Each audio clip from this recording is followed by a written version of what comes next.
No começo dos anos 2010, um artista relativamente desconhecido, até mesmo no seu próprio país, se tornou uma das vozes mais onipresentes no mundo inteiro.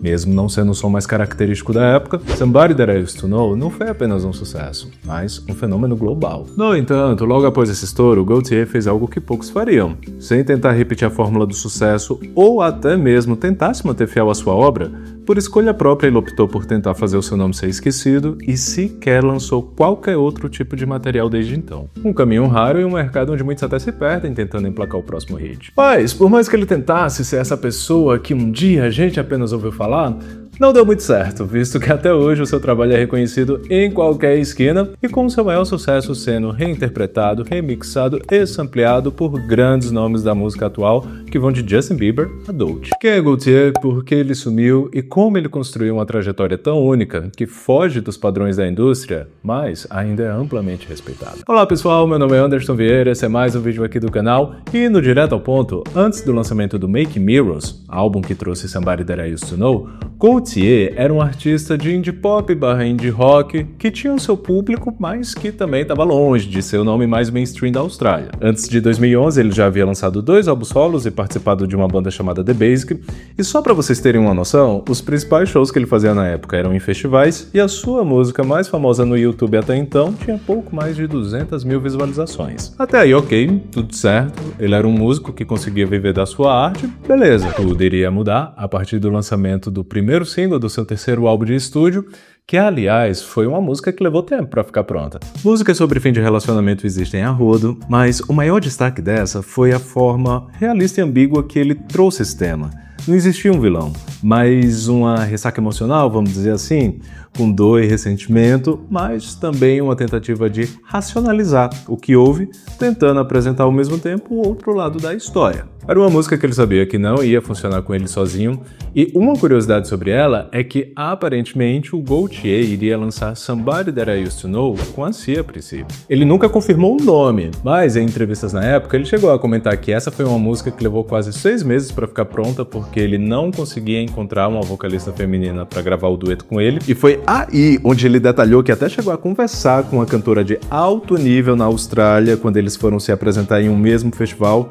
Ela curtiu a música, falou que ia pensar, mas depois informou que não ia conseguir gravar com ele naquele momento, e obviamente que depois o pessoal encontrou na internet o line-up de um evento onde a Sia e o Gaultier eram atrações, e aí você pensa, né, que se essa música já foi um estrondo do jeito que foi, imagine então se ela tivesse sido lançada com a Sia. E o pior que combinaria, né, dá até curiosidade de imaginar como seria. Será que alguém aí já fez uma versão com inteligência artificial deles? Mas enfim, se foi de fato assim ou não, meio que não importa, né, pois tudo fluiu de verdade quando o convite foi feito depois para Kimbra, que gostou do conceito que a música apresentava e topou participar.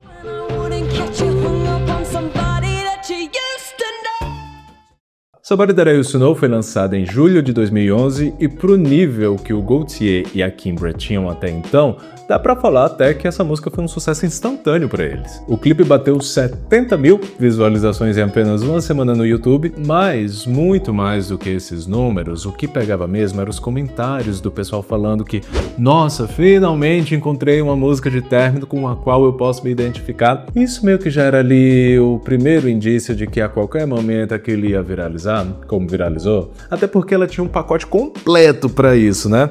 O clipe era simples, artístico e cru, grandes vozes interpretando uma bela composição, a indústria e as pessoas estão sempre em busca de descobrir algo novo, e Somebody That I Used To Know era ali realmente um achado. Após 2 semanas do seu lançamento, a música estreou na parada australiana na posição de número 27, e um detalhe é que até esse momento, as rádios do país ainda não tocavam a música dele. O Gaultier era de uma gravadora pequena, não tinha ali a verba para investir nesse tipo de divulgação comercial, também não era um grande nome já consolidado como Kylie Minogue ou Sia para já ter ali um lançamento nas principais estações, mas tudo começou a mudar quando, através das redes sociais, grandes nomes globais começaram a falar sobre ela. Alguns deles como Ashton Kutcher, Lily Allen e Katy Perry, todos eles divulgaram Somebody That I Used To Know antes da música explodir, e foi através desse alcance que a música foi crescendo cada vez mais na internet, e só depois que ela foi entrar organicamente nas rádios. Primeiro na Austrália, onde ela chegou ao número 1 do país em agosto de 2011,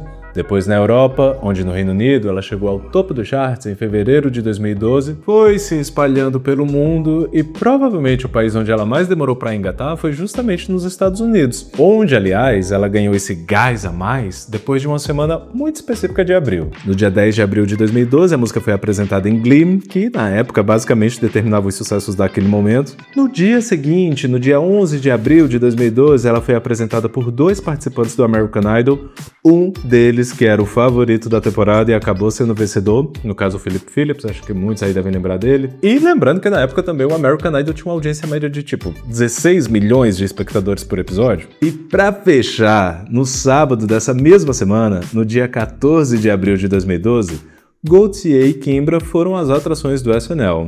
E bom, tava selado. Próximo de completar 1 ano do seu lançamento, Somebody That I Used To Know alcançou o número 1 no ranking oficial da Billboard, onde permaneceu por 8 semanas. E o pior, eu acho que eu nem preciso falar o quanto essa música tocou naquela época, né? Era aquele tipo de música que você não conseguia escapar dela, era aquele tipo de música que você ia escutar até mesmo contra a sua vontade. Foi cortar o cabelo, ela ia estar tocando no radinho do barbeiro. Foi comprar uma blusinha, ela ia estar tocando na playlist da Renner. Você podia até se esconder num bueiro que era capaz de ir lá estar tocando também. Somebody That I Used To Know venceu todos os prêmios possíveis, incluindo 2 Grammys, um dele, aliás, o de gravação do ano. Porém, por essa época já estava ficando bem notável o quanto o Gaultier estava desgastado de seguir essa agenda de popstar global, que ele, querendo ou não, meio que precisava seguir, né? E não só isso, como até alguns conflitos de interesse em ter que transformar a sua obra em produto. Por exemplo, quando o clipe de Somebody That I Used To Know atingiu 1 bilhão de views aqui no YouTube, foi levantada uma estimativa de que naquela época ele deveria receber mais ou menos 10 milhões de dólares só daqui da plataforma, só pela monetização desse vídeo. Só que esse é um dinheiro que nunca existiu porque o próprio Gaultier havia desativado a monetização do canal dele, porque, segundo ele, ele não queria que o trabalho dele tivesse de alguma forma vinculado à marca, sabe? Definitivamente não é todo mundo que pensa assim, né? Agora, sabe outra coisa bem específica que ele fazia?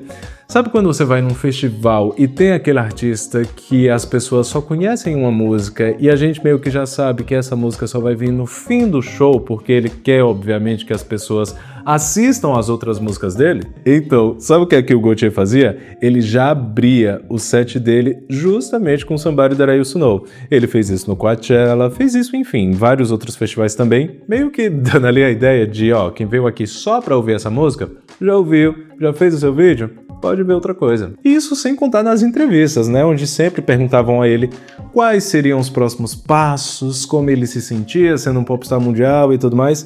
E as respostas dele eram sempre meio tímidas e às vezes até atravessadas quando ele sentia que estavam sendo um pouco invasivos. E assim, até sendo justo ali com os jornalistas, não eram nem que as perguntas fossem invasivas de fato. Eram as perguntas normais que são feitas aí pra todo artista que tá começando, todo artista em ascensão, sabe? Mas o problema mesmo parecia ser mais dele com ele mesmo em estar nessa situação que ele não havia almejado, tá? Eu sei que tem muitos casos parecidos com esse, do pessoal que se recusa a ser famoso, né?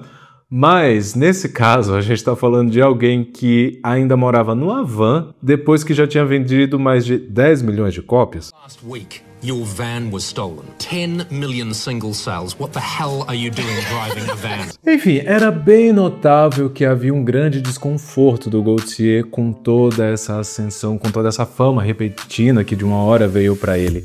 E o pior é que no caso dele não dá nem pra gente falar aquilo, né? De, se não tá gostando, por que que não para? Por que que não desiste aí de tudo? Porque no caso dele, ele realmente desistiu, né? E eu sei que é muito fácil simplificar tudo e colocar ele direto naquela caixinha da pessoa chata, sabe?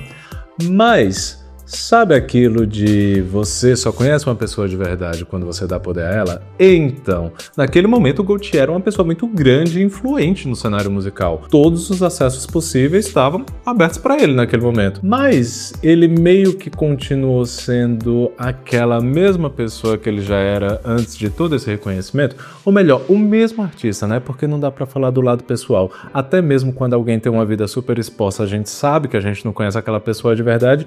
Imagina alguém que sempre foi muito reservado, né? Quando se há a massificação de uma obra, é muito comum que ela perca o valor inicial que ela tinha. Tipo, aquela música era muito especial, mas agora já tocou tanto que é só um plano de fundo quando toca. Mas o fato do Gaultier ser muito criterioso com a música dele que meio que se tornou isso, mostra que mesmo meio mundo já tendo saturado dela, para ele, ela ainda tinha a mesma importância da época em que ela foi lançada. Porque vamos lá, o cara quase desistiu de lançar a música por não encontrar alguém para fazer um feat com ele, por, na visão dele, ser essencial ter uma participação feminina. E daí eu pergunto, depois que ela estourou, quantas vezes a gente viu o Gaultier cantando essa música sozinho? Em programas de TV, grandes festivais e premiações, isso nunca aconteceu. Ele sempre pontuou que a Kimbra era uma parte essencial para que a música funcionasse, e as únicas exceções, na verdade, foram no show solo dele mesmo, que ele fazia na época onde o pessoal conseguia cantar a parte dela, né? Fazer a parte da Kimbra.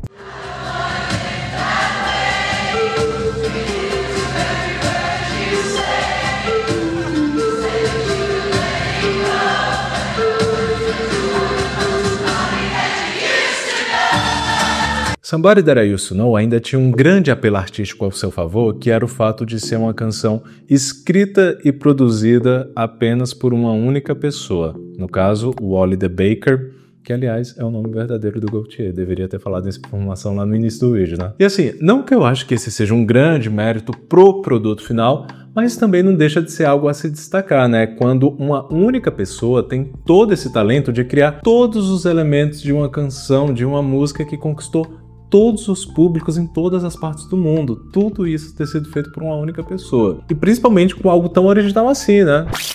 E é aí que a gente chega nessa parte. Será que era tão original mesmo? Acho que talvez nem todo mundo saiba disso, mas não foi só a família do Luiz Bonfá que foi atrás ali do Gaultier para acertar as contas.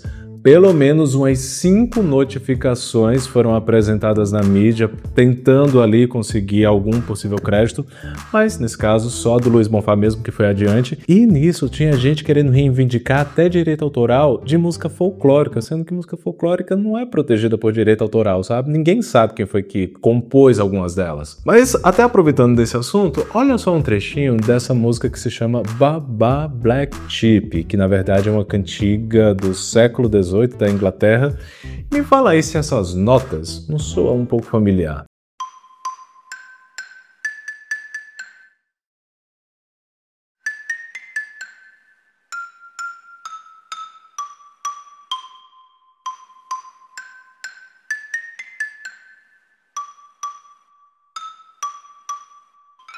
Mas bom, sabe aquele ditado, quem conta um conto aumenta um ponto? Então, é muito comum o pessoal achar que a família do Luiz Bonfá processou o Gaultier, que teve batalha judicial e tudo mais, e na verdade a história é bem mais simples. No lançamento de Somebody That I Used to Know, o Gaultier realmente fazia parte de uma gravadora pequena, mas que era representada pela Universal Music. O catálogo original do Bonfá foi distribuído originalmente pela Geffen Records, que também era representada pela Universal Music. Ou seja, não foi um grande trabalho para ele conseguir essa autorização, e ele realmente nunca escondeu que a música dele foi inspirada pela obra do Bonfá. Tem entrevista de 2012 do Gaultier falando como foi que ele criou a música e que tudo havia começado com esse sample de Seville. Desde sempre o Luiz Bonfá foi acreditado na música. O conflito, na verdade, começou após a família do Luiz Bonfá perceber que o crédito dado a ele não era condizente com a forma como ela foi utilizada na obra. Porque, na prática, o que foi que aconteceu? O Gaultier pegou esse sample de Seville, esses 4 segundos mais ou menos, e utilizou na música dele. Só que, na verdade, ele foi lá e criou um looping que se repetiu pela música inteira, que é a base da música inteira.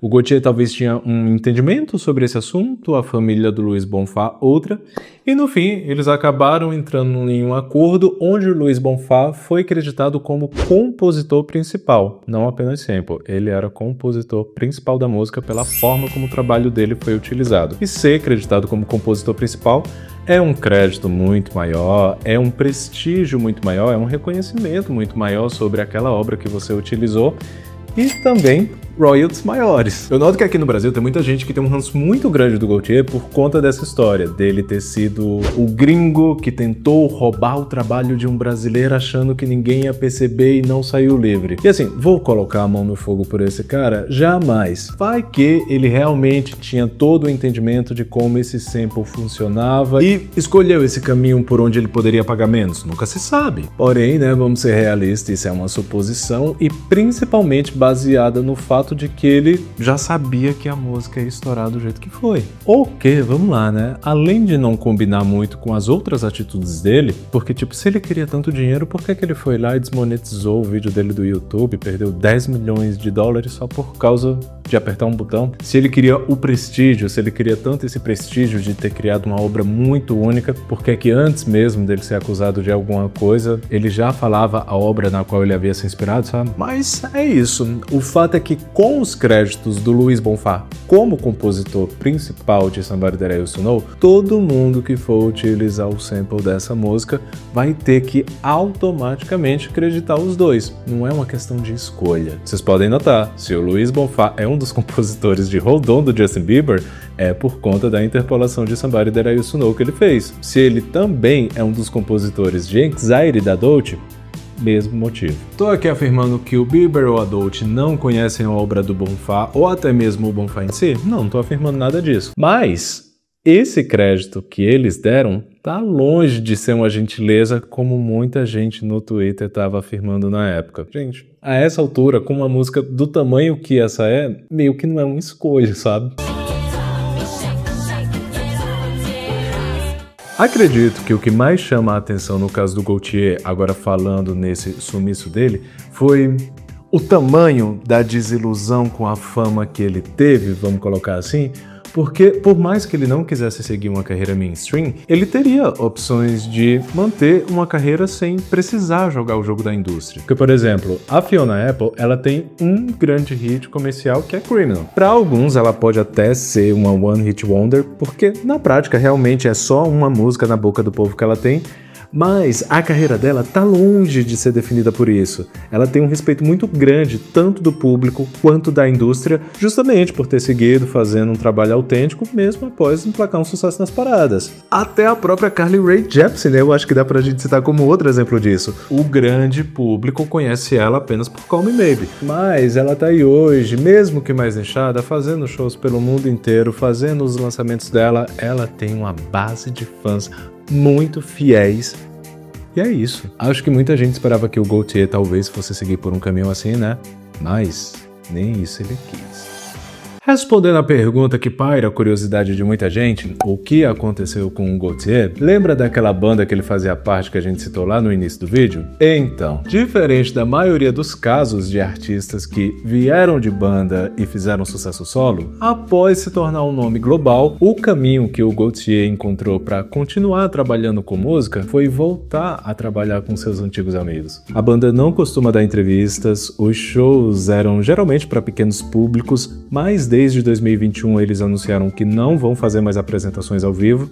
No entanto, se comprometeram a continuar fazendo lançamentos esporádicos e ao todo foram 5 álbuns que eles lançaram desde o retorno do Gaultier em 2015. E cara, Somebody That I Used to Know é uma música que eu sei que tá longe de ser unânime. Muita gente deve ter um ranço enorme dela até hoje pelo tanto que ela tocou na época. Mas, passado aí mais de uma década desde o seu ápice, hoje em dia ela não só já soa nostálgica pra muita gente, como eu acho que já dá pra se ter esse consenso de que essa é uma música que nunca vai deixar de ser atual. Seja quando a original toca novamente, seja quando sai um novo remix, muitas vezes duvidoso, seja através das releituras que o pessoal faz hoje e muito provavelmente vai continuar fazendo aí mais uns anos pra frente. E assim, eu não sei se essa é uma percepção apenas minha, mas o Gaultier se tornou essa figura tão mística de certa forma que mesmo essa música sendo enorme e sendo também o único sucesso dele, o único grande sucesso dele, ainda assim eu não sinto que ela é uma música maior do que ele, sabe? Por exemplo, todo mundo conhece Macarena,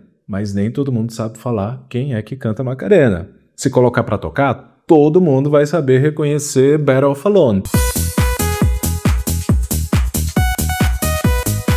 mas nem todo mundo vai saber citar que essa é uma música de Alice DJ, entendeu? E nesse âmbito, eu acho que a um longo prazo ainda maior, o Gotye tá muito mais próximo de um Take On Me do A-ha. Na minha cabeça faz sentido. E na de vocês? Falei aí nos comentários. Bom, pessoal, espero que vocês tenham gostado desse vídeo. Se sim, deixa o like, se inscreve aí no canal, compartilha aí com o pessoal aquele esqueminha. Beleza? Por hoje é isso e vamos nessa. Até o próximo vídeo. Não vou falar quando vai sair, porque eu já prometi muitas vezes das outras vezes, né? Mas vai sair. Até mais.